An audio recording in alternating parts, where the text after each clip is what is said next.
विकणाऱ्या एका युवकाला सिडको ग्रामीण पोलिसांनी पकडले।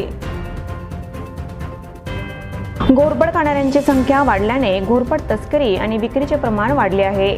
घोरपड खाल्याने अनेक फायदे होतात। घोरपड शरीरासाठी चांगली असते। घोरपड खाल्याने पाठीचा कणा ताठ राहण्यास मदत होते। या आणि असे अनेक समज पसरले आहेत, त्यामुळे घोरपड अनेक जण खातात। सरपटणाऱ्या प्राण्यांच्या जातीतील हा एक प्राणी आहे। घोरपडची मागणी असल्याने जंगलातून घोरपड पकडून तिची शहरात विक्री केली जात आहे।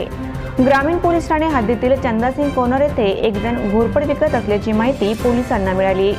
पोलिसांनी या युवकास अटक केली असता त्याच्याकडील पिशवीत 2 घोरपड आढळल्या। एका घोरपडचे वजन 5 किलो तर एका घोरपडचे वजन 3 किलो होते। या दोन्ही घोरपड वन विभागाकडे स्वाधीन करण्यात आल्यात।